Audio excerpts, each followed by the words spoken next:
Peace and welcome to the culture here on the Black Star Network. I'm your host, Farajii. Thank you so much for tuning in and being a part of the conversation. Folks, we got a lot to talk about. First, let's talk about that bridge collapsing in my hometown of Baltimore. We'll give you the latest on that situation and what still needs to be done in regards to that. Plus, we'll share with you remarks from the governor as well as the president around that discussion, around that situation. Also, later, big culture convo. We're going to talk about what has already happened with Diddy, but more importantly, will black music culture suffer from this latest blow as we talk about these allegations, this raid, the investigation. We're going to be checking in with our sister Tasha, former radio DJ, to give us the latest on that. And then later on, we talk about the Sweet Jazz Festival and how one artist is using her voice to not only sing songs, but to empower the next generation. We'll have that conversation up next and later on the show as well. So stay with us. I'd love for you to join me in the chat as we're streaming live on Big Brother Roland Martin's Facebook page and his YouTube channel. And big shout out to the online culture crew for checking in. Stay with us. It's a lot to cover here on today's edition of The Culture right here on the Black Star Network. Let's go.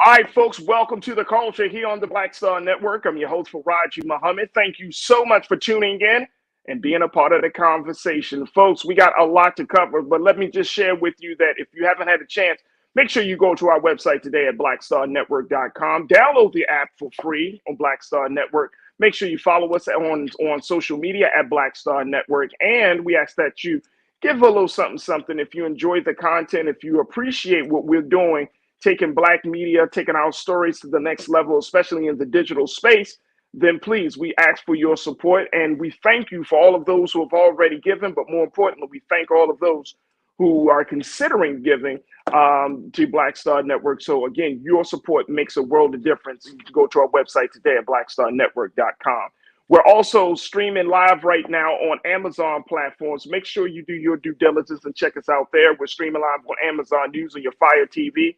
On Amazon Prime Video, you can find us there on the Prime Video app under Live TV, The News, or find us on Amazon.com under Prime Video, then Live TV, The News. We're also streaming on Freevee Network. You can find us there. So find us on now under News for Black Star Network, as well as Plex TV. You can find us there on Plex TV 24 hours a day, 7 days a week. Just search for Black Star Network, or find us on the Live TV, The News, and Opinion. There it is. There it is. All right, folks, let's talk about it. Big shout out to the online culture crew that's just gathering in the chat right now. We got so many of you that are just checking in, man, and we appreciate y'all, as always, for being a part of the conversation. And you could do the same, folks. Just join us right now on Big Brother Roland Martin's social media page. We're streaming live on his Facebook page. We're streaming live on his YouTube channel. And those are the spaces and the places where you can find the great online culture crew, where you could be a part of the conversation just as much as I'm a part of the conversation. We're having those discussions right now. So big shout out to the online dope culture crew. I see Ming, Lee, Natasha, Serge, Damon, Blissett, Pastor. Hope you had a great birthday yesterday, big brother. Brother Brian, Christian, Anastasia, Pageant. I see you. Pauline Hurt. I see you. You don't like my music. I see you. Who else we got here? Cindy D, Deidre Hall, Tiana. I see you. Ming, Lee, Natasha, Serge. I see you, Ming. Thank you for checking in as always. Lydia Brown. I see you. Thank you for checking in as always. Who else we got in the chat here? Karen, my sister Karen Connor. I see you. Shauna Marsh. Thank you so much as always. And folks, join us in the conversation. I'm looking forward to all of these folks having something to say as we have these discussions. First, let's talk a little bit about what's going on in the city of Baltimore, my hometown, as we saw a major bridge, the Francis Scott Key Bridge, folks. Those are the images right now as we speak. As you can see, there's a significant portion of the bridge that has fallen apart as a result of a ship that has hit one of the columns overnight at approximately 1:30, 1:37 a.m. this morning, Eastern Standard Time. A ship ran into one of the columns, causing the bridge to collapse. Look at the photos here. And this was a situation that was totally unexpected, obviously, but more importantly, it's a situation where folks are just thanking God for not being on the bridge. And it was a blessing that this situation happened at a time where a lot of folks were traveling on the bridge. There are still about 6 people that are being searched for as we speak, but there has yet to be any casualties to this fall. But this was a major, major landmark of the state of Maryland. It is one of the main routes to get from northern Maryland to southern Maryland, especially if you're traveling down to like the Ocean City area. And so this bridge was important, very, very important. I want to take a quick pause here. When we come back, I'd like to play some of the remarks from the Governor Westmore, as he speaks on it, as well as the president gave some remarks earlier today as well. So we're going to share those with you. So stay with us, folks. We still got a lot to cover in this first half of the culture here on the Black Star Network. We'll be right back.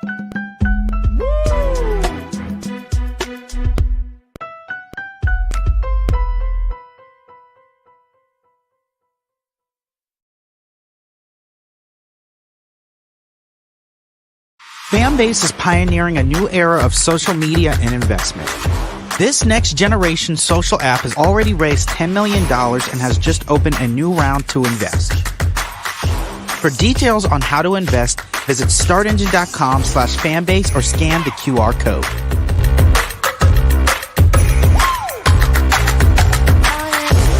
Another way we're giving you the freedom to be you without limits. As bad as Trump was, his economy was worse, and Black America felt it the most. He cut health insurance while giving tax breaks to the wealthy and big business. He stoked racial violence, attacked voting rights, and if reelected, vowed to be a dictator and, quote, get revenge. We can't go back. As president, I put money in pockets, creating millions of new jobs, and capped the cost of insulin at $35 a month. There's a lot more to do, but we can do it together. I'm Joe Biden, and I approve this message. Game on. State of the Union 2024. Huge night for President Joe Biden. This was a CBS receipts type of night. He dragged the hell out of the Supreme Court. And he said, y'all gonna see the power of women. Trump's brain is melting as we speak. We want to organize from a place of strength. There's no confusion whatsoever about what they've done and what they plan to do. What Donald Trump is doing is presenting a fallacy. He is convincing them that he's all in it for them, when in fact he's all in it for himself. We do not feel Joe Biden, in spite of the success that have taken place during this administration economically.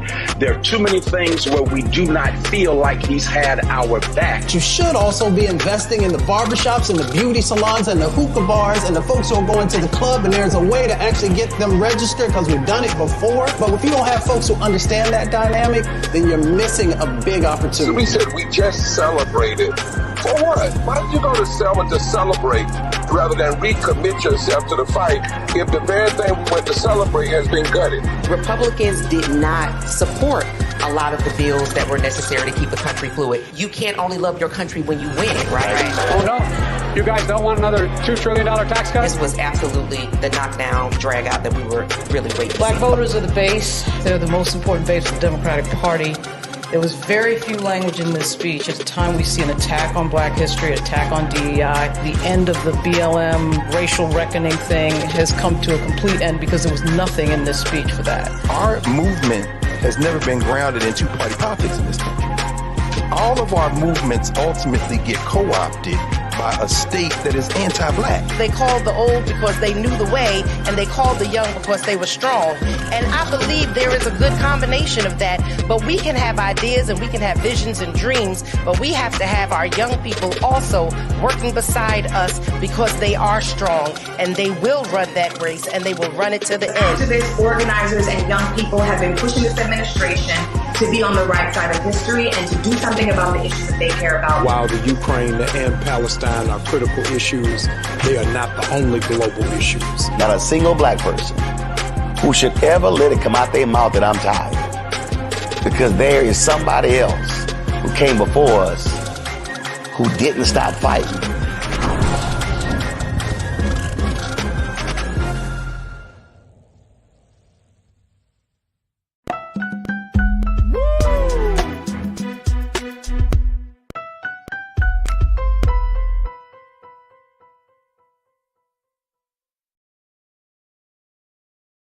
All right, folks, welcome back to The Culture here on the Black Star Network. I'm your host, Farajii Muhammad. We're talking about the bridge collapse in the state of Maryland, in my hometown of Baltimore. And this was a bridge collapse that happened overnight. It was around 1:30 a.m. in the morning when a ship knocked into a column, causing a significant part of the bridge to fall apart. Take a look at that. And you can take me off the screen, please, Lee. Take a look at the damage that was done, folks. Right now, it has been estimated that about 80 billion with a B, the $80 billion worth of cargo may be put on hold as a result of this mistake, as a result of this accident. So a lot of cargo will not be traveling through the port of Baltimore anytime soon because of this damage. But this was a major, major accident. There were some reports that even said that there were some power outages on that particular ship that ran into the bridge. And so the folks are there, of course, there are a number of investigations that are taking place right now. However, the number of people that were involved, there were about 7 people that are initially involved. One has already been found, but there has been about 6 people that are still missing from the situation. The Army Corps of Engineers is in touch with Baltimore, according to the Pentagon. So they're on the scene as well. And they're trying to get a sense of what may have happened or what happened on that at that time.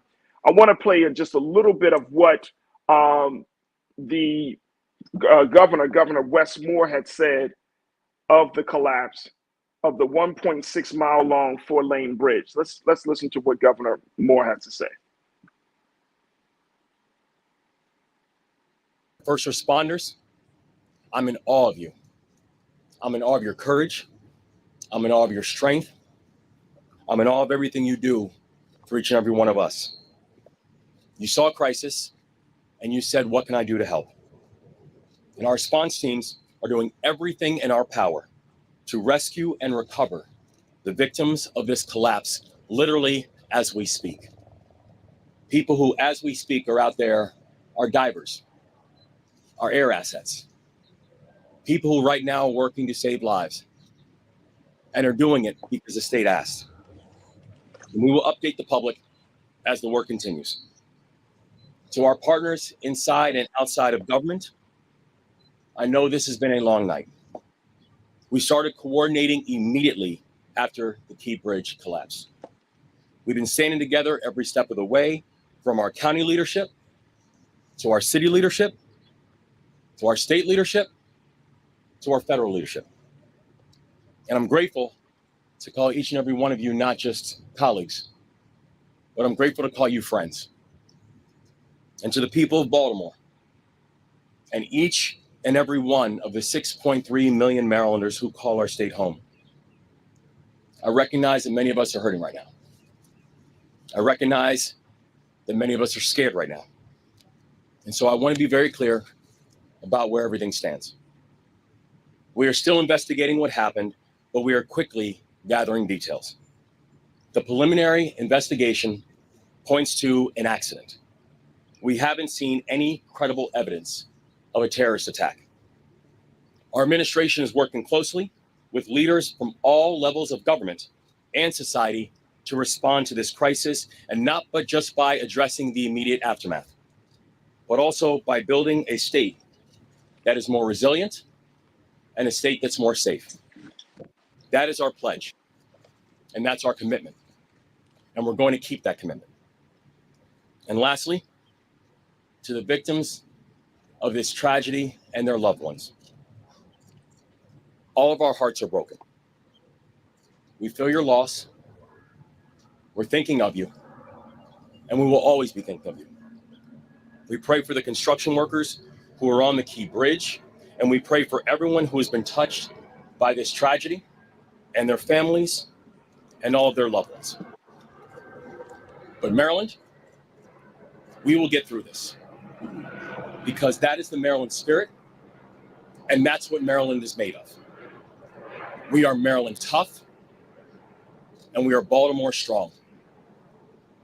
So in the face of heartbreak, we come together. we embrace one another, and we come back stronger. That's what we've always done. That's what we'll continue to do. And that's what we're going to get done together. And we're going to pray for Baltimore. And I like that was Governor Wes Moore giving his remarks about what happened over the night in regards to the collapse of the Francis Scott Key Bridge.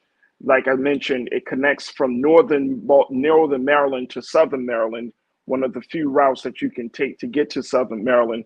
According to the National Transportation Safety Board, the NTSB, they are still, and I just mentioned how some reports are saying that there was some sort of power outage on the ship, but NTSB Chief Jennifer Homendy, said that it's too early to tell if there were any type of power outages. And of course, an investigation is being held as a result of this. I also want to play for you very quickly what the president had to say about this and how he plans to show his support to rebuild the bridge, and more importantly, his support for the city of Baltimore and the state of Maryland. Take a listen.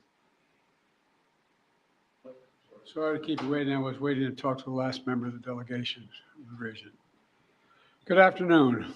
Before I leave for North Carolina, which I'm going to do in a few minutes, I want to speak briefly about the terrible incident and accident that happened in Baltimore this morning. At about 1:30, a container ship struck the Francis Scott Key Bridge, which I've been over many, many times commuting from the state of Delaware on a train or by car. I've been in Baltimore Harbor many times. And the bridge collapsed, sending several people and vehicles into the water, into the river.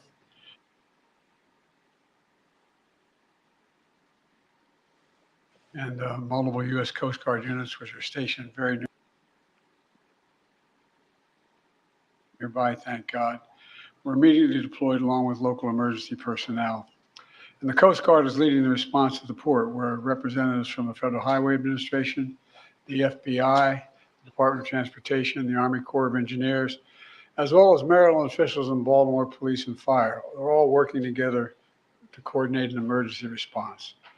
Officials at the scene estimate 8 people were unaccounted for were unaccounted for.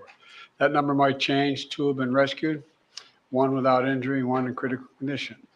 And the search and rescue operation is continuing for all those remaining as we speak. I spoke with Governor Moore this morning, as well as the Mayor of Baltimore, the county executive, both United States senators and the congressman. And my Secretary of Transportation is on the scene.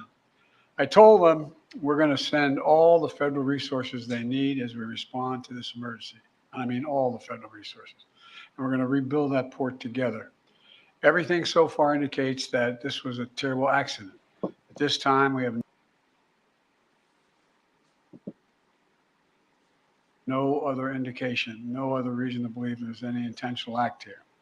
Personnel on board the ship were able to alert the Maryland Department of Transportation that they had lost control of their vessel, as you all know and reported. As a result, local authorities were able to close the bridge to traffic before the bridge was struck, which undoubtedly saved lives.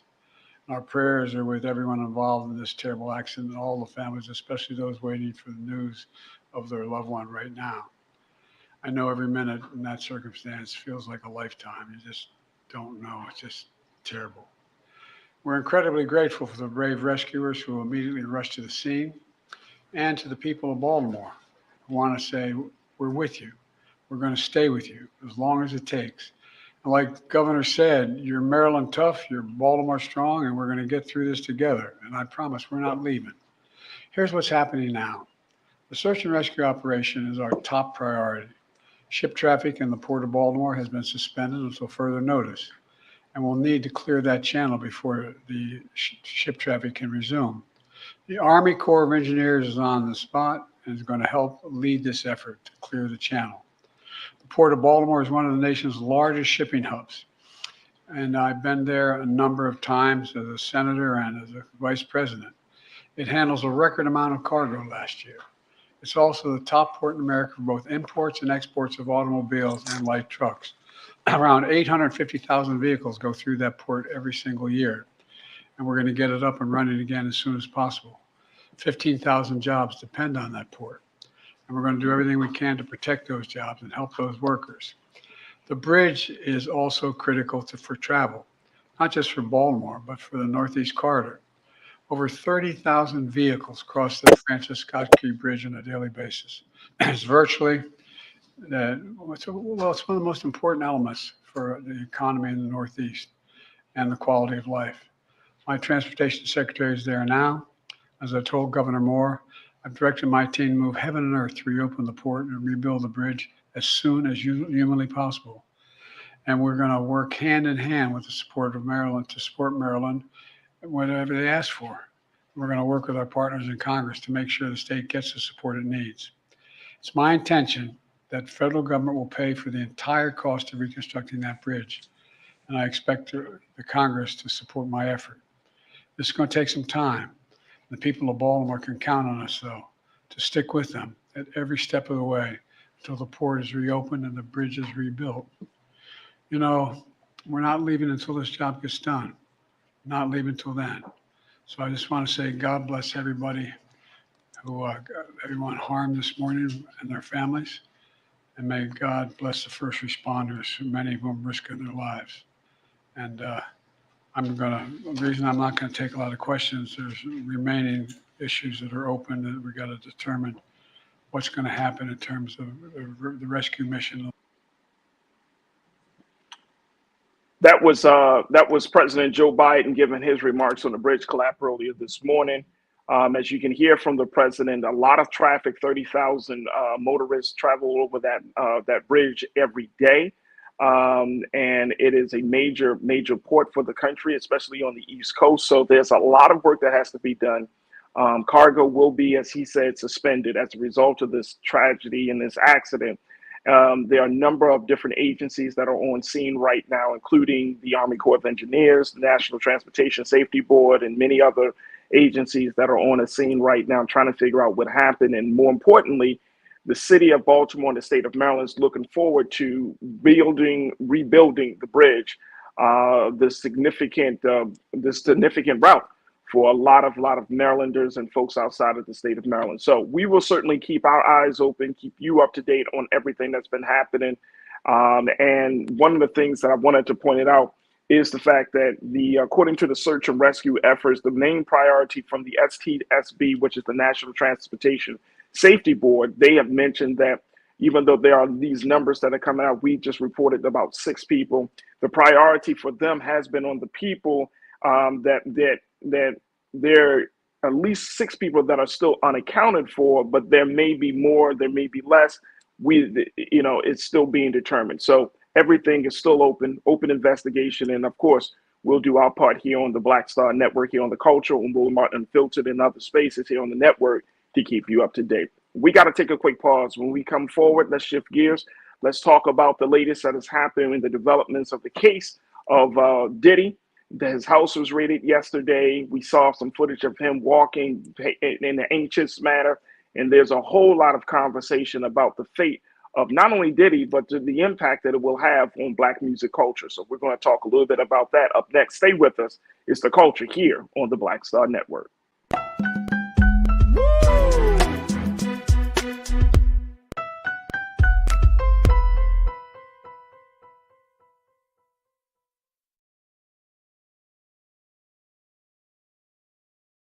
Fanbase is pioneering a new era of social media and investment. This next generation social app has already raised $10 million and has just opened a new round to invest. For details on how to invest, visit startengine.com/fanbase or scan the QR code.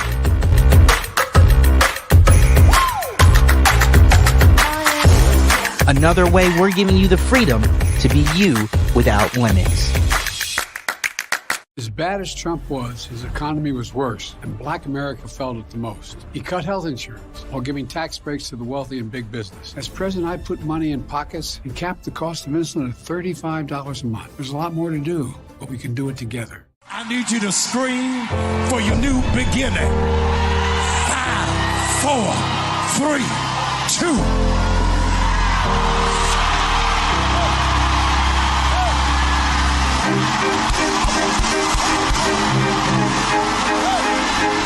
I need you to shout for it. I need you to shout for it. It won't always be like this. Sooner or later, it's gonna work in your brother's favor, in your sister's favor. They shall not die. They shall not die. They shall not die. I want you to embrace somebody and tell them welcome to the greatest season of your life. Hug somebody. Welcome.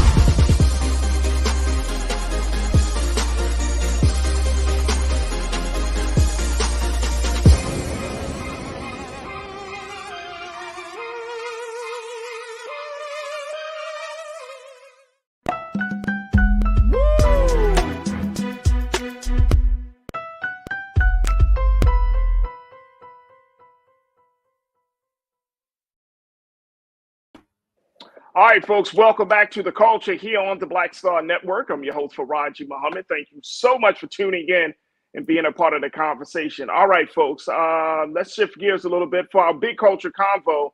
Let's talk about what happened yesterday here in Los Angeles and in Miami as federal investigators raided the home of music mogul and American icon Sean Diddy Combs. That's right.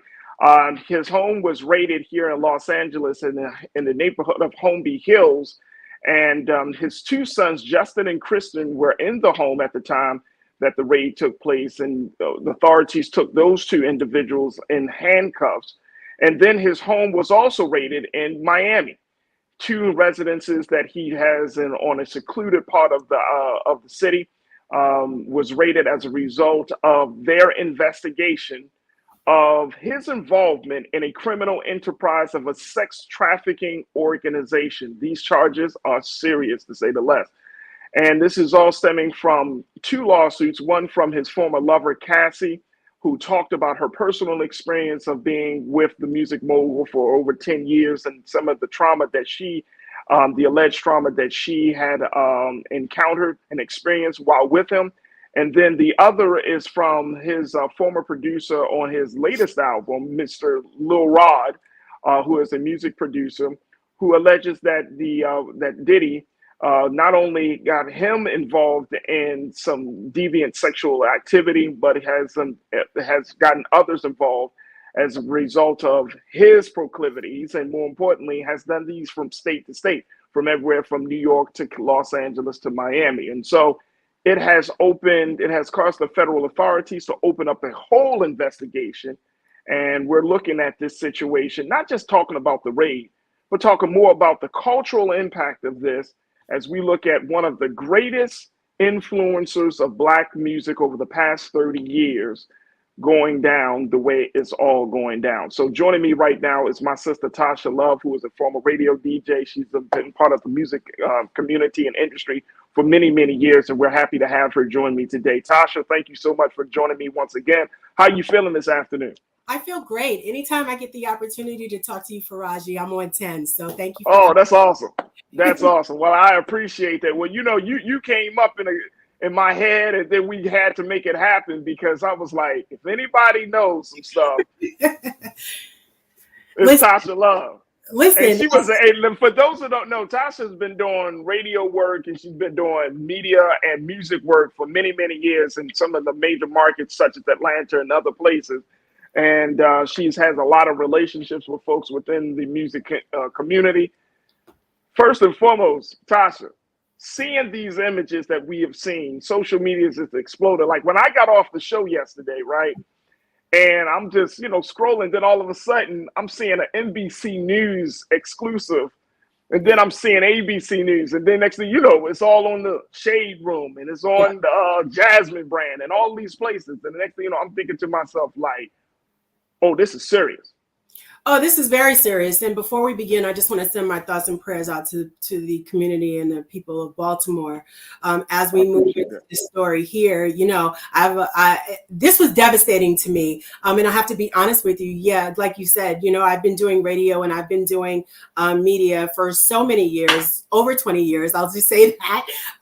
But you came into my mind. You and Olivia popped in the culture, of course, because I want to hear from our networks, right? We hear from ABC, NBC, CBS, when things get on 10, but I need the real story, right? So I immediately went to you. I went to Roland. Roland was live because I needed to get our news from our culture, our network. So, you know, this is just like you said, this is deafening for our industry, the music culture. And I say that because there's three things I never thought I would see in my lifetime. That's President Barack Obama, a Black man is president. There is the pandemic. I never thought that I would experience that. And in my musical career, in my lifetime, and being a part of the hip hop community, I never saw the downfall of Bad Boy Records, P. Diddy. Never saw it coming. You could have never told me that. Can I throw another one? This is so off topic.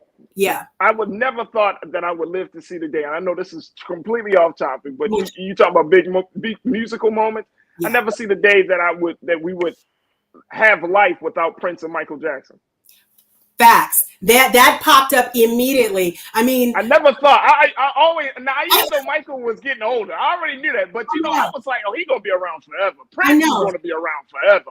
And I thought that too. And I remember sitting on the floor when Michael Jackson's Thriller video came out on MTV. And I was so proud my parents let me stay up that late to watch Michael Jackson's Thriller. And and even with Prince, I got the opportunity to see Prince live in concert several times. And, you know, this happening now goes down as one of those memories that we won't forget where we were.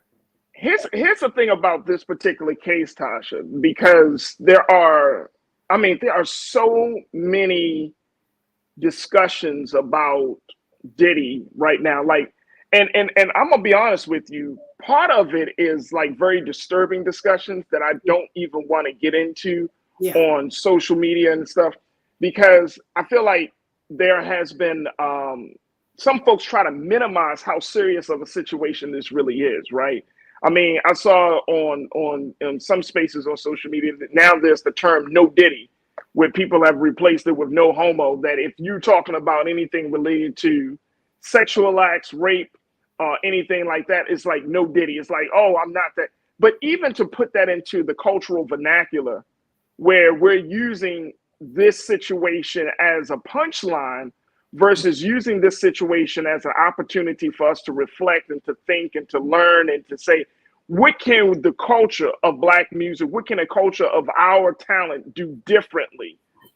So that way we don't become a punchline of our own demise. Yeah. And that's what I'm saying. What's your take on that? Well, what's interesting about what you said about the "no Diddy, no homo," like that came to my mind. You and I are such in sync because to me, it's insulting, right? So just imagine what it would be like to people of sexual assault. To replace that and make it a joke. We've seen the memes. I've seen the memes. I've gotten the memes. I've talked about the memes. But this is serious. What's going on right now with Diddy and Homeland Security is very serious. And we should all wonder what's coming down the pipeline. Now, going back to your question about what can we do, we really have to create these safe spaces. And I think that I think more conversations need to be had. And I am not against more conversations, more labels that are owned by females, more female executives in the music industry, more female executives that own radio stations, more female program directors, more female music directors. Men have been in these spaces for so long, and they've been, and I'm not just speaking men. I know that there are some women that are sexual predators. We discussed that before, but at the end of the day, we really do need to create safe spaces for music that lives inside of us that we're really trying to get out. We hear such tragedies 20, 10, 30 years down the line, but what about right then and there when it actually happens? And this thing that's happening with Diddy right now is pretty prevalent as to what's coming next within the music industry. A lot is coming, and we really need to brace ourselves because we don't know what this discovery process is what's what's going to come from this discovery process, because Homeland Security took laptops, phones, they took paperwork, boxes and boxes of paperwork. So if we think about this, what is in those documents, what's in those laptops, what's in those devices, because the feds don't fish. They don't fish. Okay. They wait patiently by the pond for the fish to jump into their net, because they've got something. My dad's a fisherman. Trust me. Hey, Tasha, I love that analogy, how you said that. They wait patiently by the pond. They wait patiently by the pond. You. We see you, but we just ain't going to pull you out just yet, because we want to make sure our net is big, strong, and durable, because you're going to bring a lot into it. And I think so. It is something. I got to take another quick pause. When we come forward, I want to kind of go back to that piece that you said about creating safe spaces. And this is why I don't want to get in these conversations without intelligence being at the forefront of these discussions, because these are major, serious allegations. Sex trafficking. Right. If anybody knows anything about the sex trafficking world or understand that underbelly of that sex trafficking, you're talking about any type of sexual assault and abuse, especially when it comes to boys and men. Yeah. When we're talking about creating a safe space for victim voices. So I want us to kind of talk about that, because that's the part of the culture right now, Tasha, I'm not happy with. We're not creating safe spaces. No, we're actually are demonizing where perpetrators are the victims and the victims are become liars. Yeah. And it's a phenomenon that is so prevalent within our culture that I think we need to discuss it. Folks, stay with us. We're going to continue the conversation with my sister Tasha Love, and I want to hear from you. Post your comments on the chat as we're streaming live on Big Brother Roland Martin's Facebook page and his YouTube channel. Let's talk about, will Black music culture suffer as a result of what's happening with Diddy? Share your thoughts, post your comments, and stay with us. It's The Culture here on the Black Star Network.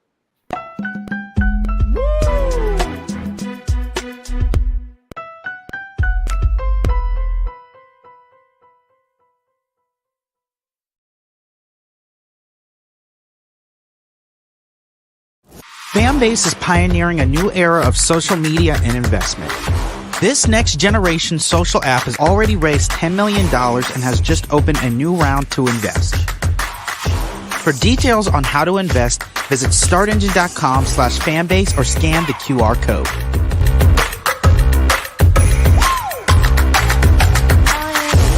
Another way we're giving you the freedom to be you without limits. I have something I want to tell you. I am running for president. Of the United States? Holy. I'm paving the road for a lot of other people looking like me to get elected. Brooklyn's first Black representative. You're about to make history. You want to be president? You ain't no man. Maybe we should find your mother. All you got is your one vote.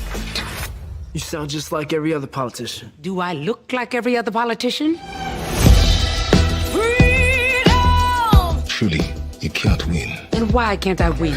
I have an opportunity to make a difference. Creation! This isn't a campaign. It's a joke. The only thing anybody's gonna remember is that there were a bunch of black folks who made fools of themselves. I'll kill you! Too much suffering. And I don't know how to not try. We're living it proud. I don't think I'm special. I just want to remind people what's possible. We need something that's going to make some noise. The Black Panthers and Shirley Chisholm. It's like thunder and lightning. I'm going to force all the politicians to be held accountable. You gonna do all that? School teacher from Brooklyn. Harriet was just a slave. Rosa was just a domestic. What is it you do for a living again?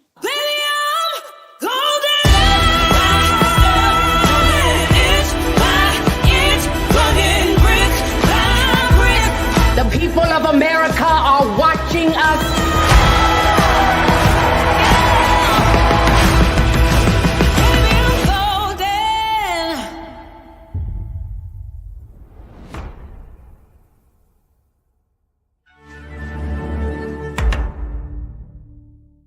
Black Star Network is here. Oh, no punch! I'm real revolutionary right now. Thank you for being the voice of Black America. All momentum we have now, we have to keep this going. The video looks phenomenal. See, there's a difference between Black Star Network and black-owned media and something like CNN. You can't be black-owned media and be scared. It's time to be smart. Bring your eyeballs home. You dig?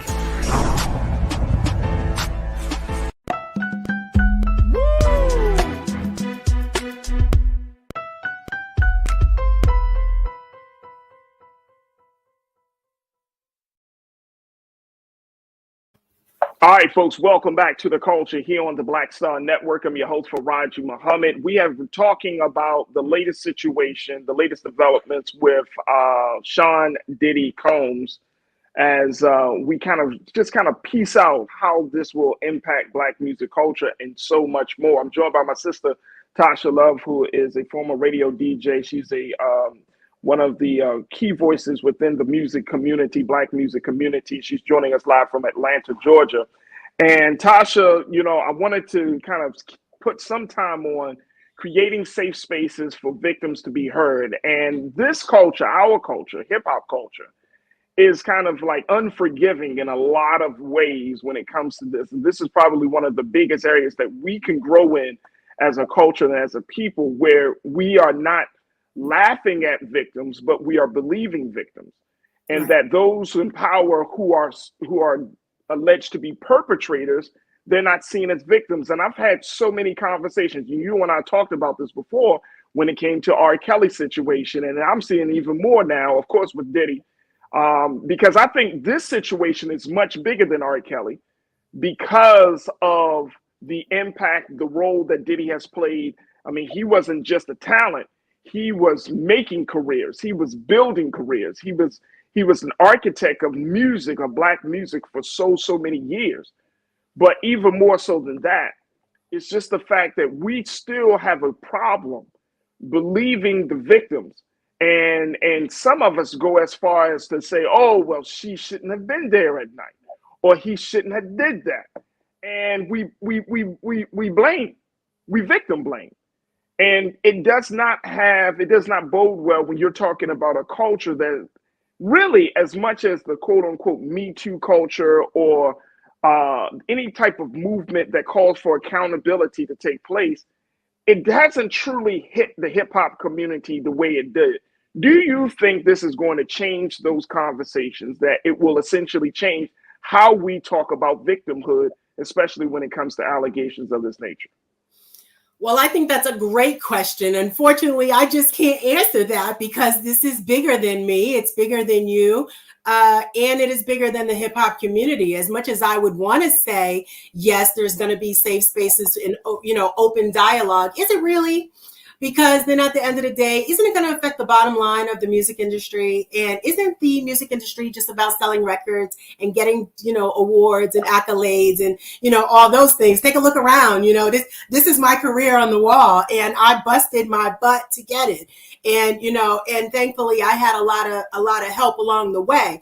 I had one great program director who was on my team, who believed in me, who promoted me. And then I had another one who was not so kind to me, constantly reminded me that I was a female, constantly reminded I wasn't good enough, despite hundreds of artists asking for me by name, asking what my opinion is on their music, as much as I want to say, and then made and constantly put me in my place. And to the point where everything that I thought I knew, I questioned everything. And now we have to question whether or not the up and coming artists believe in themselves. What was Cassie's mind frame when she was going through what she alleges against Diddy? What was the female producer going through when she was writing for Cassie? She now has a lawsuit. Lisa has a lawsuit. Joy has a lawsuit. Little Rod has a lawsuit.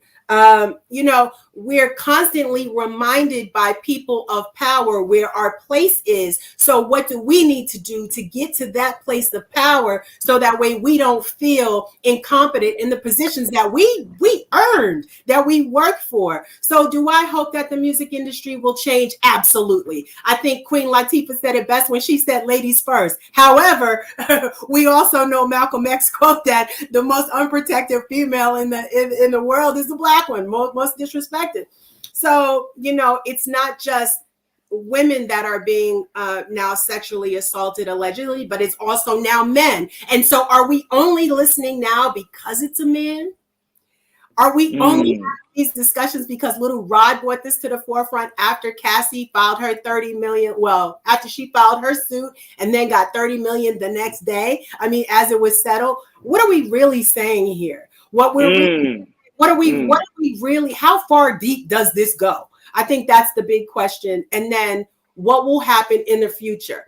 But what I can tell you, based upon a previous conversation on our first discussion, our last discussion, when I said this, Farajii, I said, I bet we won't get another Bad Boy album. And I'm standing on that. Now let me say this. From Diddy's side. Now, if Christian and Justin want to come out and rebuild the label, that's a whole nother thing. I give it at least 10, 15, 20 years down the line. But now is not the appropriate time. I think now what we need to do is we can form all these coalitions, right? I can go, let's say tomorrow I go and I create a female music coalition. There's also NABFEM, which is the National Association of Black Female Executives in Music. Which I was a part of, by Johnny Walker. But at the same time, where are these safe spaces for females? Like, excuse me, but not just for females, but for men. How about we just be decent human beings? Come on. I mean, look. I mean, that's, hey, Tasha, look. Here's one of the things, because as much as I'm talking about the victimhood, here's the other part about it. We have to get out of our minds that just because you may see somebody on TV or you may listen to their music or you go to the movies and see their face, right? That means that they are inherently good people. Yeah. They are morally sound people, right? Like, because for a long time, we say that, and we see it on award shows and everything. When a person gets an award, they stand in front of all the people. They stand in front of America and say, "I'm blessed." I'm essentially saying, "I've been anointed to be in this position." Yeah. And as a result of that, because of this, and I know this might sound far-fetched to some, but I'm gonna bring it home. Capitalism. When you look at wealth, capitalism will make you feel like, oh, because you're wealthy, you're a better human being. When in fact, that's not the case. That is not the case. Just because you're wealthy doesn't mean that your character is better, or your morality is better, or that your heart is bigger. That's not the case. Capitalism make you, oh, he got more money, they're blessed, therefore they're anointed, and if you're poor, that you have the worst character. I want us to push back on that, because that's not true. Not true. And we can go down the line of great men and women within our history, within Black history, that are superb human beings, but they were not the richest. They were not the most prestigious. They were not the most liked.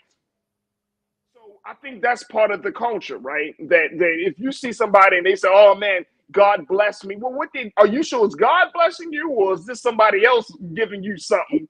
You know what I'm saying? Because I mean, last time I heard, the devil can also offer a little something. Hello. Well, listen. If we take what you said, right, and we put this back in the fishing analogy, isn't what we see in the videos, like Suge Knight said, all up in the music videos, isn't all of this really a net? Isn't it really the net that attracts the young females, the male groupies, the female groupies, people in general, the hangers on? They want to be a part of that. So when we're talking about capitalism, we're talking about the billion-dollar music industry and how interesting and how exciting and how illuminating it is to people, because we want to get to that level, to where we're known, to where we're number one on social media, to where if we say jump, somebody will say, "How high do you want me to jump?" Or "What can I go and get you?" At the bottom line, it still falls back to what our morals are, right? What am I willing to do to sell out myself? And do I have somebody behind me? I got a team of people, my parents, my best girlfriends. I've got family behind me that are watching me. And not only that, Farajii, it goes back to what you and I talked about. We got 10-year-old boys. Yep. What is my son? My son constantly says, well, mommy, can we talk about what you did? No, not yet, son. I need you to be a child as much as possible. And I'm sure that your son feels the same way, Oh, no. Yeah. We don't have certain conversations right now. And it really is about protecting the culture. It is about protecting the culture of music. It is about the integrity of music and bringing it back to the talent. And, for so long, everything's been so sexy. It's been so sexy. Like sexy's been that word. R. Kelly was sexy. Diddy is sexy. Cassie's sexy. We really need to get back to where the talent is. And I think that that's what's missing. I think the safe spaces are missing. I really do hope something comes from that. But who's going to lead that charge? And how deep are we willing to go with that? And who's built for it? Because you got to be built for it. You have to be built to take on that fight. And I think, and you don't like my music, you posted something I really like. You say Black people aren't immune from the corruption of power and wealth. Yes. Yeah. Yes. You don't like my music. You're saying it right on. Black people aren't immune from the corruption of power and wealth. I came across a piece earlier this morning, Tasha, and preparing for the show. They were talking about the close relationship of Diddy with Clive Davis, the music mogul and legend, who has founded individuals. He was the one that discovered Whitney Houston and many other Black artists. But Clive Davis, how they were essentially bankrolling his lifestyle. And I'm like, man, this thing, it gets so deep. It's like a rabbit hole in Alice in Wonderland. It gets so deep because you start to see the other side of people, right? And look, and I don't put it past anyone, especially if you're making that much money, you have this much power and influence. What's to say that you would not, participate in some sort of illegal or deviant behavior? I mean, we act as if that's completely out of touch, but because, like you said, Tasha, we have good marketing people, you got good people that make you look good on social media and all of that. We emotionally attach ourselves to individuals and say, you know what? No, that's a good person. They would never do that. When in reality, we don't know. We don't know. And but if you got the means and the resources and certainly the time and the space, anything can happen. I'm not putting it past anyone. Right. That said, especially in the music industry. Yeah. Well, you have to also keep in mind that other people are put in place to go and cast that wide net, right? So you have people that may not know what's happening. Hey, go get that girl's number. Okay, you go and get the girl's number. You thinking everything is cool. You know what I mean? You don't know what the real meaning is behind that. So while we have all these marketing people, we have music executives, they may not necessarily know the evil that is happening in that said artist's home. But I do appreciate what you said as it relates to the relationship between Clive Davis and Diddy. Listen, what really I'm waiting for Farajii, and me and you will have conversation, Olivia will have conversation, but I want to know what's going to come up in Discovery. I want to know what else is coming, because we have to look.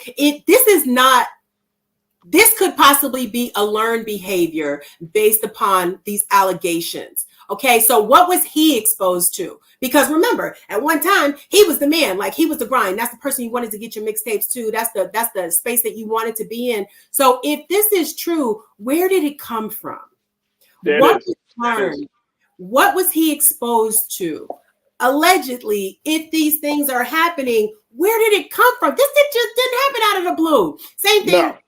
As it relates to R. Kelly, R. Kelly will tell you the story and he'll say, well, when I was a child, my babysitter or my sister's friend or whomever touched on me. I had, relations with the older woman. Okay, so it was a taught behavior by an adult, an assault on a child, which then made him go out and allegedly do the same thing, right? So now we have these, discovery things and Homeland Security and the feds popping up. We just have to sit back and wait. We have no answers right now. All we have is pure speculation. We got to wait. Gotta wait. Look, I gotta take a quick pause. When we come back, let's continue the conversation on the other side with Tasha Love and you. I got more of your comments checking in. Folks are checking in from all around the country. I appreciate y'all for doing that. Look, stick around. We still talking more Diddy and the impact on Black music culture on the other side here on The Culture on the Black Star Network.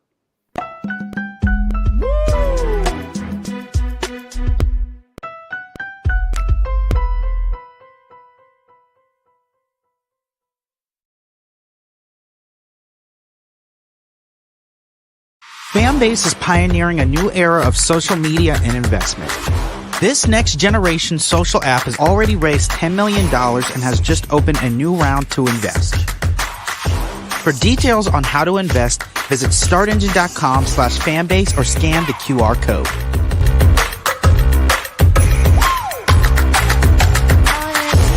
Another way we're giving you the freedom to be you without limits. As bad as Trump was, his economy was worse, and Black America felt it the most. He cut health insurance while giving tax breaks to the wealthy and big business. He stoked racial violence, attacked voting rights, and if reelected, vowed to be a dictator and, quote, get revenge. We can't go back. As president, I put money in pockets, creating millions of new jobs, and capped the cost of insulin at $35 a month. There's a lot more to do, but we can do it together. I'm Joe Biden, and I approve this message. Terry and I, we couldn't play in the white clubs in Minnesota. It felt like such a, strength through adversity type moment that I think Black people just have to go through. We have to figure it out. Right. We make lemons out of lemonade. But there's a reason we rented a ballroom, did our own show, promoted it, got like 1,500 people to come out. Clubs were sitting empty. They were like, where's everybody at? And I said, they're down watching the band you wouldn't hire.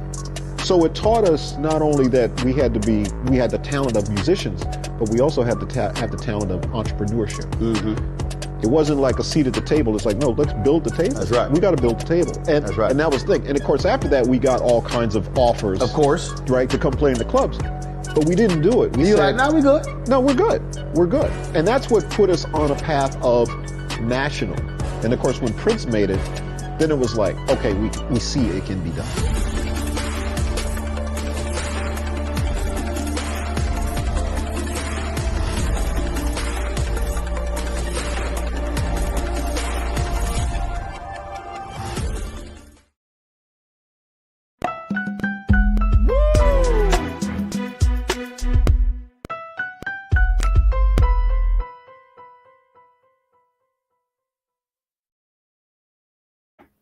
All right, folks, welcome back to The Culture here on the Black Star Network. I'm your host, Farajii Muhammad. I'm joined by my sister, Tasha Love, as we talk about the latest developments in this whole Diddy case. His home was raided, and it was also announced to Tasha that his alleged drug mule, this is crazy, man. Like, the story keeps getting crazier and crazier. His alleged drug mule was also arrested yesterday, and this is a gentleman who claimed that he moved some drugs. It was found that this gentleman named Brendan Paul, he was taken into custody by Miami-Dade police on Monday afternoon at Opelika Airport around 4:30 p.m. Eastern Time. The police were in Miami were working alongside Homeland Security agents when they made the arrest of Mr. Paul, who is an alleged accused mule that was moving some sort of weight, some sort of drugs on the behalf of Diddy. Listen. Rolling Stone, this is what Rolling Stone reported. But he was recently named in a lawsuit filed by the music producer Lil Rod or Rodney Jones against Combs, in which he said that Brendan Paul was being used by Combs as a mule, allegedly acquiring and distributing Mr. Combs' drugs and guns. A person close to the situation confirmed to Rolling Stone that Paul's mugshot was the same man named in Jones's complaint. What? Listen, this is the first time I'm hearing about this, Farajii, which is why I love this show, because I'm not going to get this information anywhere else. But you know what? Listen, I am not certain who this person is. I have speculation based upon what I've seen online from unofficial bloggers, unofficial media, and I can only speculate as to your homeboy got something to make you feel nice. You know, I don't know. I don't know what he carries. I don't know who he is. This is my first time hearing this, so I really can't speak to this. But no, I don't expect. I'm just telling you, and I yeah, just only bring it up because it's crazy. It goes to show you, it's how far-reaching the situation has gotten. Like it has started in people, and I'm going back to the point that you made earlier. Even though Lil Rod, because Lil Rod's, I mean, he is filing lawsuits against Diddy. He filed another lawsuit in legend that Cuba Gooding Jr. was also a part of, had done some type of, made some sexual advances to him and such. But it started with a woman. And I want us to keep this in mind. Yeah. That even though Lil Rod is putting out certain information, we need to believe the women.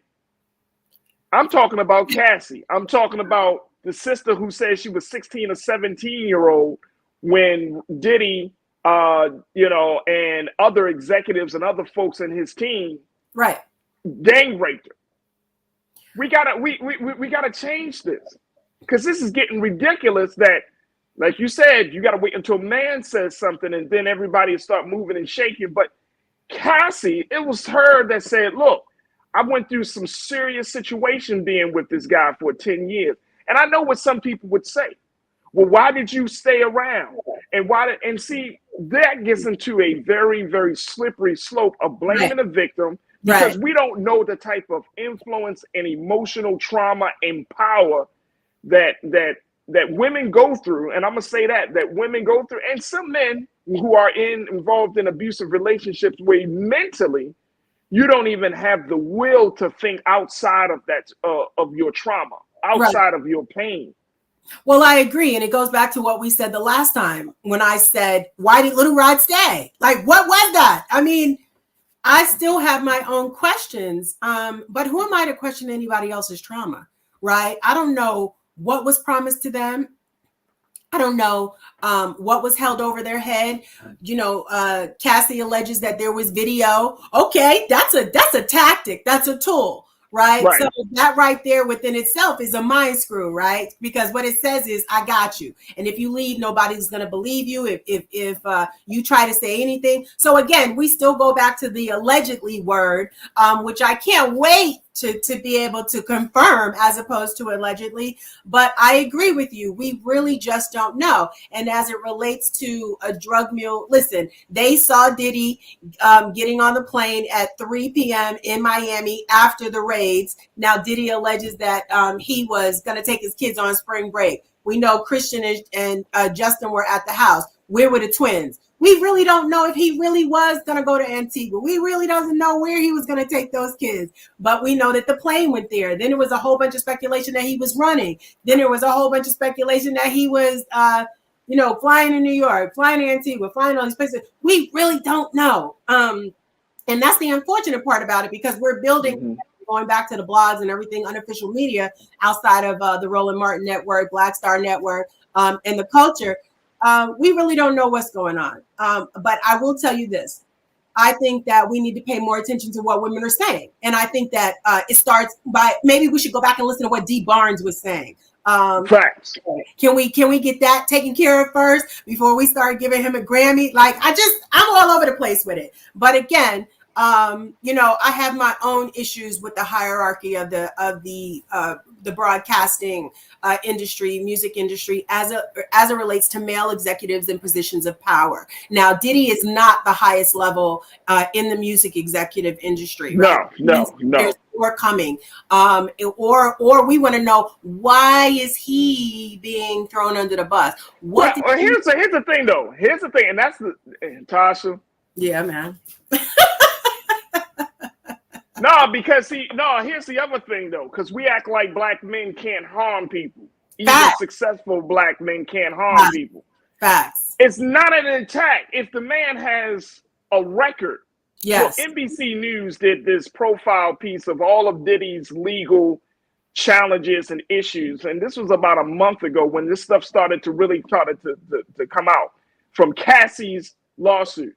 And if you go back to the early 90s, this man has been involved. Now, this is not alleged. This is stuff that's on public record. But he has had his run-ins from everything from shootings to fights to people dying, all types of stuff.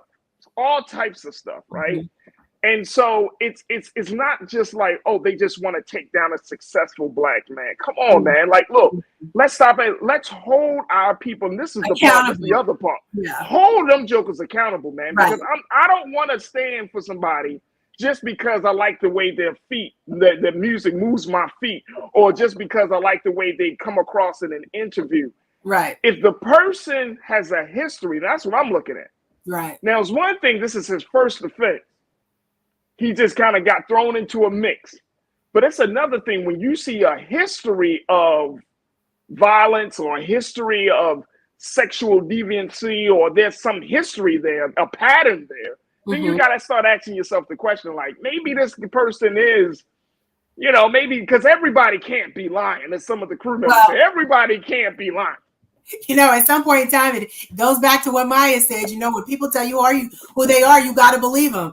And, I think that we've been seeing who these predators are within the industry for quite some time. If we choose to believe it, then we do. If we choose to just, diddy bop our way through it, that's what we're going to do. I think that us having these conversations in these spaces really does shed light on how we are covering it up or ignoring it. Or we want to save the perpetrator. Right. And then we don't, and we make those who are actually victims come out as cross as liars. Yeah. And this is happening. And look, this is not only happening, you and I know this too, Tasha. This type of trend doesn't happen just in music or in politics. This happens within our own families, man, in our own communities, where we can't even talk about Uncle so-and-so or Grandpa, this person, or his cousin so-and-so, because guess what? They, no. You misunderstood what happened, or no, let's keep this quiet. Right. And sexual abuse, sexual violence, sexual assault, all of this continues to be a very, very destructive, a very destructive way to destroy the black family. And secrecy keeps that stuff alive. Well, it goes back to what we said the last time. Again, you and I have covered this when we said it's important to have these conversations at home. I don't care who it is. I told my son, if at any point in time you feel uncomfortable around anybody, especially somebody that I have introduced you to, you need to come to me and know nobody's going to kill me. Nobody's going to come home, in the middle of when we're sleeping and kill me because you told anything. Forget that. If at any point in time you feel unsafe, you need to let me know. And my parents have also said that to me and made a safe space for me. However, there are other people's homes where they don't get that level of support. And it really goes back to the mentality, how beaten down, how downtrodden is the person feeling to where they believe that their abuser is their source for everything. For eating, for food, for housing, for clothes, for everything. And so really, again, it goes back to creating a safe space. But how do we do that? What is it? For me, again, it starts at home. For other people, and my girlfriends know this, my guy friends know this too. If you need me, say something. I cannot, if I don't know, I can't help. And so we have to encourage. I go speak at schools all the time. We do have to encourage our young children to speak up. And again, we also have to create that safe space for grown women. Absolutely. Absolutely. For grown Absolutely. women. And not deem them a liar. Absolutely. Absolutely. We're going to take another pause, but Victorian Balcony Chronicles, thank you for checking in, Nick. You said facts issues never are ever addressed, and then you grow up and don't realize that you are still traumatized and it affects all your relationships. Absolutely. Absolutely. Look, folks, we got to take another quick pause. When we come back, let's get some final remarks from my sister, Tasha Love, and I'm going to share more of your comments. Stay with us as we talk about these latest developments in the case against Sean Diddy Combs here on The Culture on the Black Star Network.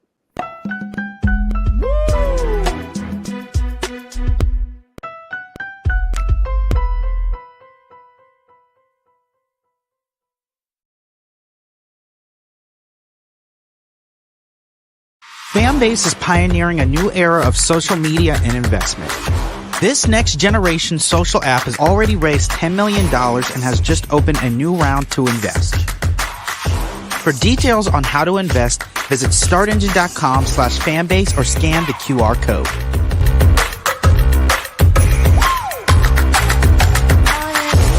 Another way we're giving you the freedom to be you without limits.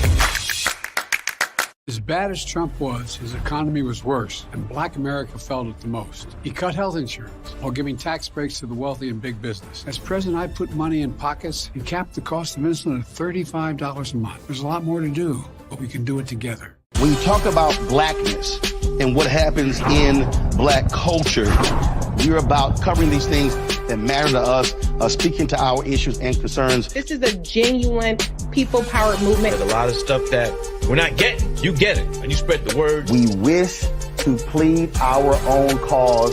Too long have others spoken for us. We cannot tell our own story if we can't pay for it. This is about covering us. Invest in black-owned media. Your dollars matter. We don't have to keep asking them to cover our stuff. So please support us in what we do, folks. We want to hit 2,000 people, $50 this month, raise $100,000. We're behind 100,000, so we want to hit that. Y'all money makes this possible.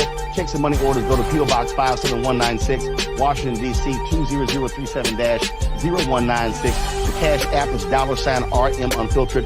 PayPal is R Martin Unfiltered. Venmo is RM Unfiltered. Zelle is Roland@RolandSMartin.com.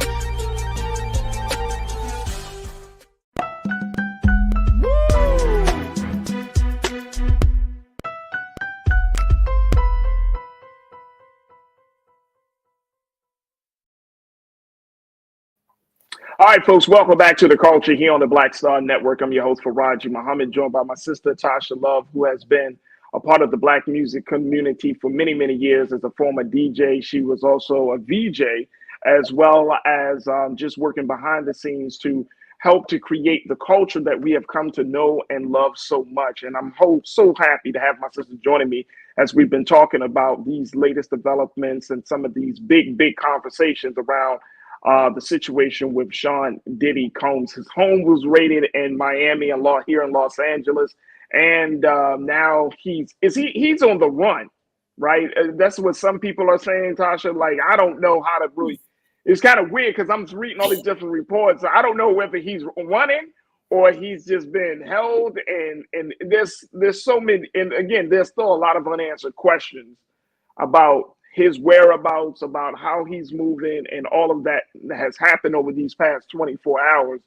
But this is a very, very serious situation. And my only hope is that we can have some nuanced conversations within the culture about everything from sexual activity, sexual assault, to victimhood, to talking about the role of the importance of having Black executives and understanding and respecting young Black artists and independent artists. Like, there's so many things that come from this because of Diddy's influence over these past 30 years.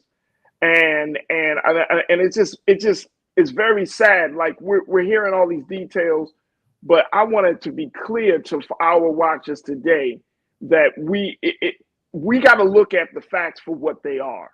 Right. Tasha said it, and I'm going to say it to the end of this year. See things as they are, not what you hope and wish for them to be. Facts. And even though these are some serious allegations, now the feds are not going to bust into your house off of a hunch. No, they're not. And not only serious. that, but what we also can't do though is we can't assume that this is related to Little Rod, right? Because the feds don't move on our timeline. They have their That's true. timeline. They have their own timeline. And this has been going on for quite some time. But guess what? We're not in the loop. You know, they know what they're searching for. They know what they're looking for. And then as it relates to your question about where Diddy is, I don't know. I don't know. But what I will say is that there have been no criminal charges against him. So quite honestly, he could go to and fro wherever he wants to go. The last time that we've seen him, thanks to another industry entertainment magazine, they have footage of him and their topic was their headline was, "We got Diddy pacing back and forth in front of the airport." And I watched the video and I was like, he just seems like he's on the phone. I walk around when I'm on the phone, and he look. I don't know though, Tasha, because he looked quite like. Well, I was going to say, wait, now, what I was going to say is, now he looked like he was on the phone, but it looked like it was a very intense conversation. And you could kind of hear the conversation, but this is after your children have been detained. Your children were sitting in handcuffs. Quite honestly, I'm a New Yorker, I talk with my hands. I would be flailing my arms, having serious expressions of anger. But I don't know where he is. You know, the last speculation is that he's in Miami. I personally would not have gone to Antigua, where his plane is, and my children have been detained in LA. Me, I would be on a flight going to LA to go comfort my children. And I want to also point out that that's, you know, we still have to go back to what Christian's mom, Misa, when all this dropped out, first thing she said was, "Not my son." So you can't tell me that mom didn't get on a plane and go to LA to go find her son, or tell him pack a bag and come home. So we really don't, you know, we really don't know where he is. All we know is that there's a much bigger issue, which means I'll be back. To talk to you some more about it, but yeah, I think maybe this opens the door for a deeper conversation, for a better organization to come forth that will protect victims. And I agree. Do you think that we will see, you know, now, and of course 50 Cent, who has been trolling and has been really, he's been kind of leading the charge against, you know, making sure that this stuff is coming up. I saw that he was trolling Jay-Z and saying, "Hey, oh, Jay-Z is involved. Where's Jay-Z?" And now it's like it's getting to be this other thing. How do we kind of bounce back from this? Because you and I know, we work in this industry. A lot of people, regardless of hearing these stories, may hear, you know, they might read the lawsuits. These people still want to be a part of the industry. People come out to Los Angeles, to Hollywood, to become big superstars. Atlanta now, right? Atlanta is huge now. I have a lot of my friends that have moved from Baltimore to Atlanta now. I'm the very few that moved to Los Angeles, right? They're like, "Boy, you need to come down to Atlanta." And I'm like, "Look, I love LA, so I'm good." But my thing is, at this point, do you think that pipeline, and more importantly, that motivation is going to end? That people are going to, especially parents, right? Parents of young girls or younger women, parents of these young guys who are trying to get into the music industry. How does all of this play out? I mean, yeah, we know about a Harvey Weinstein. We know about all of those things. But this is Black culture here, right here. Diddy represents Black culture. He represented the quote unquote the best of Black culture when he did great things. And now he's representing some of the underbelly of Black culture, and as it relates to power and wealth and corruption. So how do we make sure that the pipeline doesn't continue to kind of feed this type of machine of abuse that we are seeing right now? You can't. It's all ego. But I'm going to speak to the 3 points that you made. The first one about Jay-Z. Listen, my favorite Jay-Z album is Reasonable Doubt. No question. Come on. Down. So, you know, if we take a look at the way these album titles are going, it's kind of foretelling. So I don't know what the plans are in the pipeline as it relates to other artists. Now, when we start to talk about, you know, what do we see coming out of all of this in the music industry? Well, there was a movie, Who Got the Juice, you know. Right. Tupac got killed, somebody else got the juice. And you have to understand, when you knock off the biggest peg, there's room now for somebody else to come through. You know? And do they do it the same way? Do they follow the same formula? What were they taught? What was their experience in coming up? Do they do things differently? You know, I like I said before, I had a great boss at one point in time, Tony Brown, who really taught me the music industry. Then I had another guy who wasn't so nice, who took that particular position, and he tore me down as it relates to my career. And it took me to speak to people who know me to say, no, Tasha, you knew what you were talking about. All the artists really appreciate your positive feedback and what you have to say. And then they appreciate the realness that you brought as it relates to their music. If you didn't like it, you didn't like it. You didn't play it. But we have to understand who the teachers are in this game. And we have to hold those teachers accountable. That's right. Because all of this is a learned behavior. It is like having a good boss versus having a bad boss. A bad boss is not a leader. A good boss is a leader. He's the one rolling up his sleeve and getting in the trenches. So, you know. So here's the thing, though. Here's my only thing to that. And I know we got to take another quick pause. Yeah. Here's my only thing to that, right? And I got to bring you back on. Don't worry, Tasha. I'll bring you back on, right? But here's my only thing, because when people hear that, they say, oh, it's a learned behavior, therefore he should not be held as accountable. He should not feel the consequence. No, and I know you're not saying that. I'm just making a point that at the end of the day, just like if we talk about R. Kelly, any of men who have gotten into abusing children, abusing men, abusing women, at the end of the day, these are grown ass men who know the difference between right and wrong. That's all it comes down to. Now, if they were abused, if they were taught this how to abuse, at the end of the day, they still have the ability to determine right from wrong. Correct. And I believe in castration. So let me say that. Okay. That's another conversation, Tom. Right. But if it were your son or if it were my son, I get it. No, trust me. Trust me. Look. I don't go easy on this. I don't give a damn about your status. I damn sure don't care about what's in your bank account. Right. You see what I'm saying? Like, at the end of the day, you can tell me, like, man, I went through a rough childhood. Yeah, pick a number, bro. Right. And that is not an excuse for you to behave this way. Hey, Tasha, matter of fact, that should be the first motivating factor to make you not do it. That's right. It should be the catalyst for you to get help, seek therapy. There are a ton of resources out here that we know of that will help. You know, we just have to create that listening space in order to make it possible. There it is. My sister Tasha Love. Tasha, how can people find you and keep up with the work that you're doing? Well, you can find me on the X platform, formerly known as Twitter, under Tasha Dime Peace. Peace is with a PC, Tasha Dime Peace Love. And you can also find me on Instagram under Tasha Love Style. But most importantly, you can find me here with you, Farajii. Hey, look, it's already done. You coming back on. Tasha Love, my sister, checking in as we talk about Diddy. And of course, we'll continue to have her on as more developments around this case comes out. But Tasha, thank you so much for your time. And thank you for being so good for the culture. I truly appreciate you. Absolutely. All right, folks, we got to take a quick pause. When we come forward, let's talk about the Sweet Jazz Festival and how one singer is using her voice to not just to entertain, but also to empower the next generation. Stay with us. That conversation is up next here on The Culture on the Black Star Network.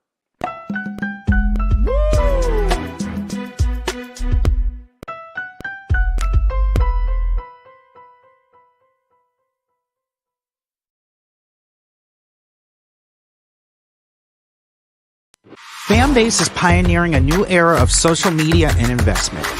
This next generation social app has already raised $10 million and has just opened a new round to invest. For details on how to invest, visit startengine.com/fanbase or scan the QR code.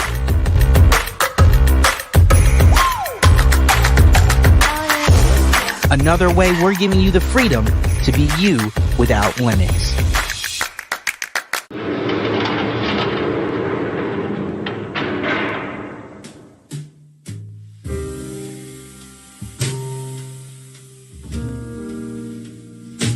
You have the right to remain silent.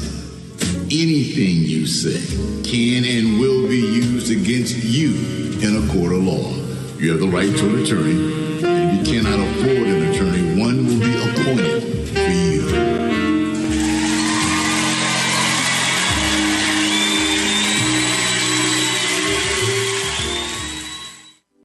about blackness and what happens in black culture, we're about covering these things that matter to us, speaking to our issues and concerns. This is a genuine people-powered movement. There's a lot of stuff that we're not getting. You get it, and you spread the word. We wish to plead our own cause. Too long have others spoken for us. We cannot tell our own story if we can't pay for it. This is about covering us. Invest in black-owned media. Your dollars matter. We don't have to keep asking them to cover our stuff. So please support us in what we do, folks. We want to hit 2,000 people, $50 this month, weighs $100,000. We're behind 100,000, so we want to hit that. Y'all money makes this possible. Check some money orders. Go to P.O. Box 57196, Washington, D.C. 20037-0196. The Cash App is $RM Unfiltered. PayPal is R Martin Unfiltered. Venmo is RM Unfiltered. Zelle is Roland at RolandSMartin.com.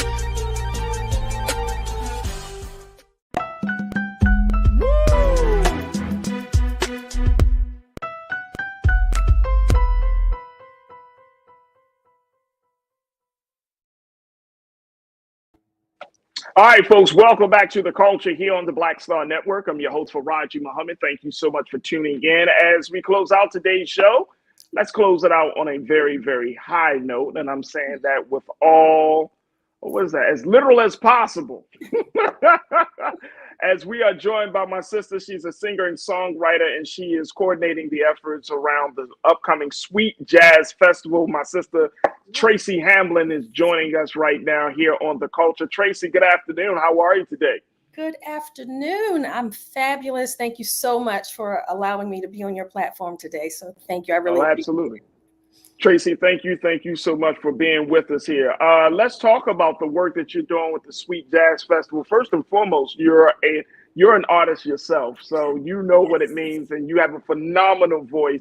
But you're taking the genre to the next level because you're leading the way to host the Sweet Jazz Festival, which is not just about getting people entertained through music, but it does like have a party with a purpose where you're empowering the next generation as well. Talk to us about that. Absolutely. Well, my story is when I couldn't get a record deal, I started my own record label. When I didn't get booked for gigs, I became a promoter, started and created my own events. And when I didn't get booked for festivals, I created the Sweet Jazz Festival. And what I love about my path pursuing a career as a singer is that it led me to it allowed me to pursue my passion, but also allowed me to find my purpose, which is giving back to my community. So along with bringing in amazing international recording artists, we use music as a force to give back to the community. So with our 2-day upcoming festival on April 19th and 20th, we're going to give away 4 music scholarships and 2 donations to local charities. One is the Young Kings Movement.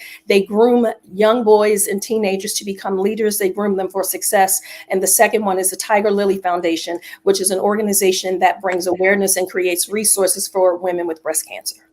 That is awesome. Let's put that website back up on the screen. Again, folks, you can get more information at sweetjazzfestival.com. Yes. This great jazz festival is going to be happening on April 19th through the 20th. If you're in Loudoun County, Virginia, just outside of D.C., actually. Yeah, not far, 25 miles. Say it again.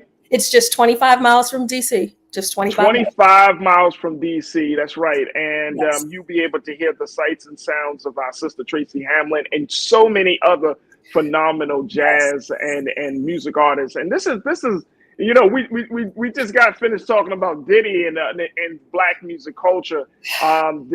It's so disturbing, and we don't have to talk about it with you, but I definitely want to get your sense of empowering the next generation of black music artists, right? And making sure that they understand that their artistry does not give them a press pass or any type of pass for them to not be decent human beings. How do you help to the next generation to understand that their artistry is their artistry, but who they are still matters?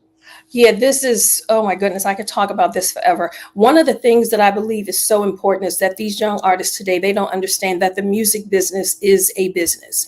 And for me, pursuing a career as a singer, when I tell you it saved my life, it changed my life. But I think it's important for people not to look for the easy way out, and they have to understand it's time for them to roll their sleeves up. And in this day and time with the internet, it's so much easier for you to be able to basically create your own path, because that is what I have done. I mean, I performed in 58 countries. I have 7 albums all on my own label, and I created my path so that nobody can hold anything over my head or dictate to me how I do things. And another important thing is that these artists, they need to, I think it's very important for them to continue to perfect their crafts, but understand you can't be willing to wear one hat.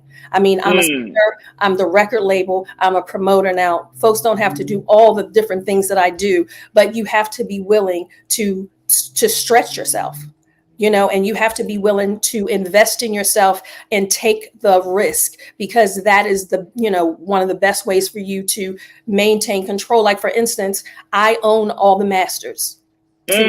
The music that I've done. So I haven't put myself in a position where I had to be compromised, because I have consistently led the way and did things on my terms. And I mean, and I'm glad that you brought that up, Tracy, because I'm reading and I've heard that there are a lot of artists that now have taken the independent route. Right. You know, and I'm talking about some of your major artists from different genres that have taken on the independent route. Right. Is this a sign that this is the way for Black music culture to be preserved and not to be tainted by, you know, the bureaucracy, the corruption of the traditional music network? Is this the best route for Black music artists to take? I think that it is, because everybody won't agree that it is the best route. I think that it is absolutely a great route, because when you look at everything that's happening in the news and how all of these artists are coming out talking about how they had to sacrifice everything in order to make it, as I listen to these stories, and I'm very much connected to all of that. I mean, I was a Grammy trustee for 4 years. I worked for Def Jam. I was connected to Bad Boy back in the day, worked as a promoter, working with some of their artists. Wow. And as these stories came out, what I realized was that I had been protected because I created my own path. I created my own destiny, and of course, with lots and lots of prayers, but I was protected because as I watch these stories and I hear from the victims, a lot of these victims I met at some point in time.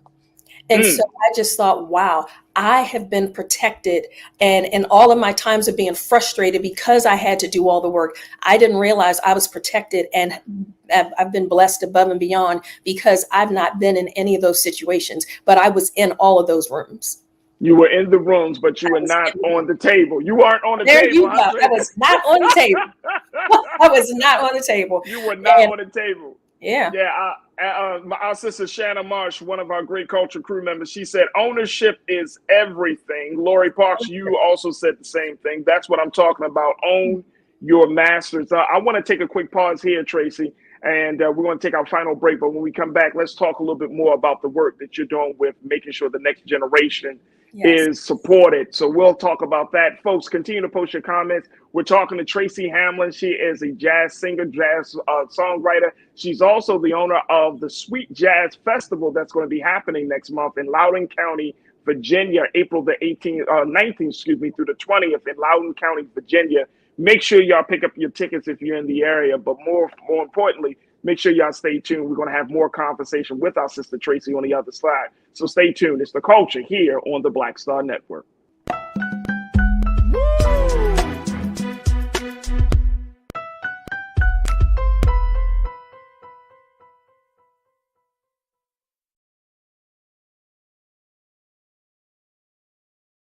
Fanbase is pioneering a new era of social media and investment. This next generation social app has already raised $10 million and has just opened a new round to invest. For details on how to invest, visit startengine.com/fanbase or scan the QR code.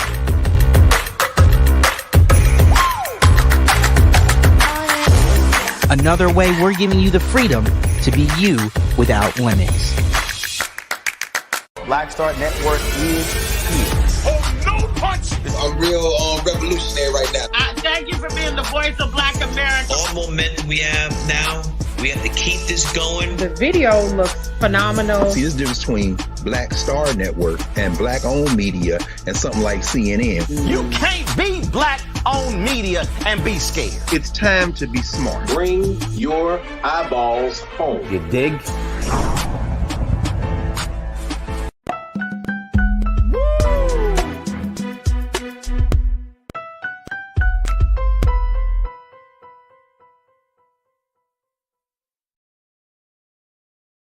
All right, folks, welcome back to The Culture here on the Black Star Network. I'm your host, Farajii Muhammad, joined by singer, songwriter, and event promoter, producer. She's a person that has done some great work in the music industry, our sister Tracy Hamlin. And she is a native of my hometown of Baltimore. There we go. Yes, Baltimore in the house. Show you. Show you. That's right. Oh, I love that.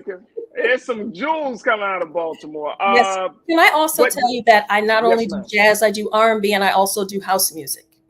So, but I'm using the platform of jazz for the Sweet Jazz Festival. But yes, and I'm classical. I went to the Baltimore School for the Arts and Peabody Preparatory. Wait a minute. Hold up, Tracy. Hold up. Because I went to school for the arts as well. So did I. But I'm sure I came out before you did.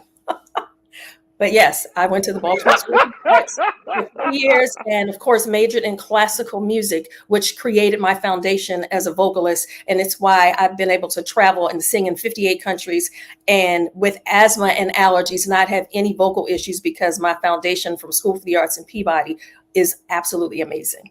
Shout out to School for the Arts in Peabody. Come on. Hey, yo, can we give him a little couple? We got to get Tracy some horns right now, because this is crazy. This is crazy. Yes. So the Sweet Jazz Festival is my baby. I'm super excited to announce that Lamborghini just came in as a sponsor. And that is really, really huge because they tell everybody no from what I understand. So we're going to have 2 Lamborghinis on display on Friday and Saturday. So you guys want to make sure your face is in the place. You can get your tickets from sweetjazzfestival.com. And it's Friday, April 19th. And Saturday, April 20th. And when I tell you, these amazing artists are about to blow the roof off the place. And I will be performing on Friday night and Saturday night as well. I'm about to say, you got to put yourself out there and performing, right? Yes. You got to put a little something out there. All right, real quick question from our culture crew, and folks are checking in. Mm-hmm. Cindy D, she asks if you started in hip hop, what made you turn to jazz? Did you start in hip hop? No, I actually did not start in hip hop. I was somebody that grew up. I listened to all genres, even today. Like one of my favorites is country music because of the quality of the production, because I'm a singer, songwriter, producer, engineer. So I started out straight R&B. And the hip hop piece came because of management that I was working at the time. But I mean, it brought so many amazing learning curves. And because of my experience and my time with Russell Simmons and Def Jam, it really helped to shape the businesswoman, the organized businesswoman that I am today from that experience. So I dibble and dabble in a little bit of everything because every genre of music has characteristics in it that came from the genres before. And I'm always about growing and becoming better and stronger. So I listen to all genres because I learn a piece of something from everyone. That's beautiful. That is beautiful. All right, I wanna at least let's pull up off of her website the artist that she's gonna have, because folks are asking, well, who's gonna be at the Sweet Jazz Festival? Is it somebody that's worth my time? I want you to name all of the artists that you got lined up for the Sweet Jazz Festival. Absolutely. And when I tell you all of them, many of them are currently riding the top of the Billboard jazz charts. We can start with Marcus Anderson. He used to play with Prince. He's an amazing saxophone player. He has his own jazz festival in the Carolinas. Jeff Bradshaw, who is our headliner on Friday night, he played with Jill Scott for many, many years, and he currently tours with Patti LaBelle. And how many trombone players besides Trombone Shorty do you know can sustain a solo career? So I just went to see Jeff in Philadelphia 2 weeks ago, and his show was absolutely amazing. We have Elton McLean, who is the widow of Skip Scarborough. Skip Scarborough wrote Lovely Day, Can't Hide Love, Don't Ask My Neighbors, Giving You the Best That I Got. And she does a tribute to him in her show. She also is the lead singer from a group called Destiny from back in the day, and her big hit was called It Must Be Love. So we're mixing a little bit of the young with the old. We have Karen Briggs, who's a violinist. She toured the world with Yanni for years, and Diana Ross fired her string section and hired Karen. When I tell you, Karen, when she performs, because I've done a lot of events with her, she gets a standing ovation after every single song. Yeah, another artist from the area is Art Sherrard. He has a huge following in the DMV area, and he's going to be the house band for Friday night, but he also has a set as well. We have Adam Hawley and Julian Vaughn. They have been riding the top of the Billboard Jazz charts. As a matter of fact, somebody called me 2 weeks ago and said they were listening to Watercolors Radio, and it was artist after artist from Sweet Jazz lineup. So that made me feel like, wow, I really did a great job of choosing these particular artists. So I'm super excited. They're all full of energy. So it's not going to by any means be a boring jazz concert. These artists are all about engaging their audience. They're super talented, and their music is absolutely energetic and full of quality and substance. Come on. When was the decision, or how was the decision came to say, okay, not only are we going to provide this fantastic jazz show over the weekend, but we're also going to donate the proceeds to these two organizations? How did that come about, and how serious or how important is that for you as the founder of Sweet Jazz Festival? Oh, let me tell you, they go hand in hand. And again, when I decided that I wanted to pursue a career in singing, I quickly learned that my purpose was to use this platform to give back, because like I said before, music saved my life. Music changed my life. Had I not had music, I would have become a product of my environment. And I mean, at 10 years old, I was absolutely headed down the wrong path. So I thought, what a great way for me to, even if I can just save one life. And since we started in 2018, we have given 12 scholarships, and we've given donations to 8 charities. And wow. And they're all benefiting. And so my goal is to sustain the festival so that we can give even more, because I watched the amazing benefits from these scholarship recipients. So the scholarship recipients, they also perform at the festival on the stage with these international artists. And we have representatives from each organization so that they tell a little bit about their organization, and they all receive the check. So when I say partial proceeds support the scholarships and the organizations, they receive their checks in front of you at the event. It's not after the fact. There it is right there. So you're going to have these young scholars, these young up-and-coming artists to be performing on the same stage as these veteran artists. The same. Man, that's amazing. Folks. Yeah. My sister Tracy Hamlin, she's doing it real big.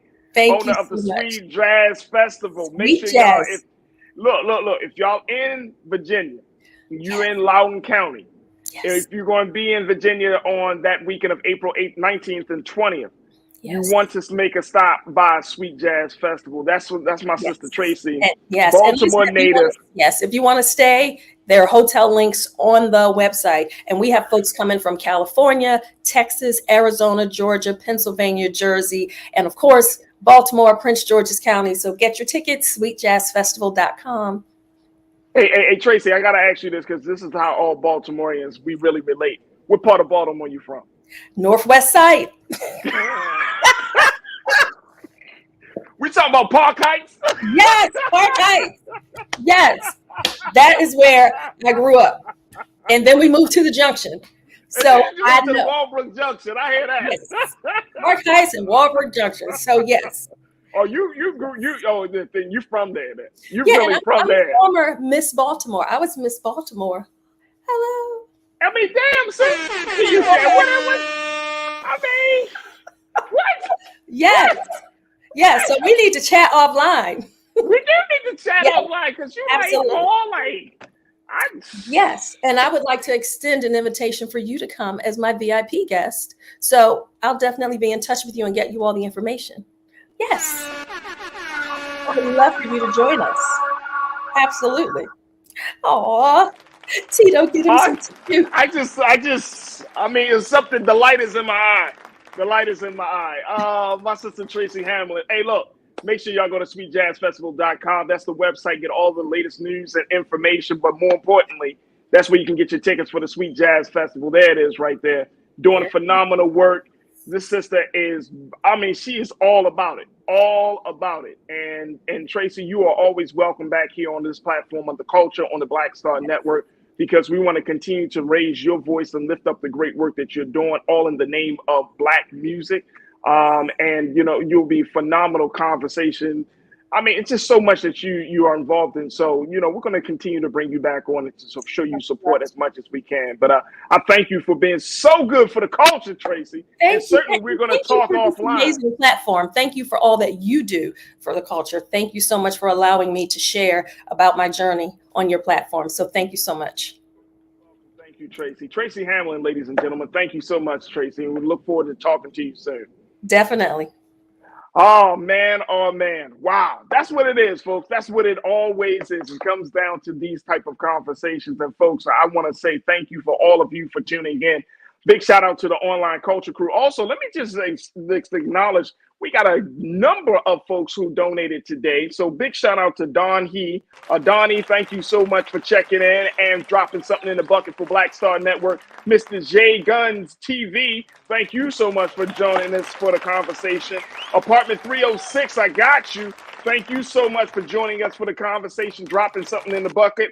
And my sister Sandra Patterson, thank you, Sandra, for putting something in the bucket on the behalf of the culture and Black Star Network. Folks, you can do the same thing. Go to our website today at blackstarnetwork.com. Download the app for free. Follow us on social media at Black Star Network. And more importantly, be a donor, like you heard all of our wonderful folks. Be a donor, be a stakeholder, be an investor in this movement. And we cannot thank you enough. All right, folks, that's going to do it for me. But I hope you enjoyed the show. Big shout out also to my sister Tasha Love for joining us in the conversation. Tomorrow, we're going to check in with my big sister, Suzette Speaks. You're going to talk about a whole bunch of good stuff. So make sure y'all tune in for tomorrow. Up next, 6 p.m. Eastern Standard Time, Roland Martin Unfiltered. As always, never be afraid to challenge what's wrong. Stand for what's right while being yourself in the process. God willing, we will talk tomorrow for another exciting edition of The Culture right here, only here, exclusively here on the Black Star Network. Have a great afternoon and evening. Peace.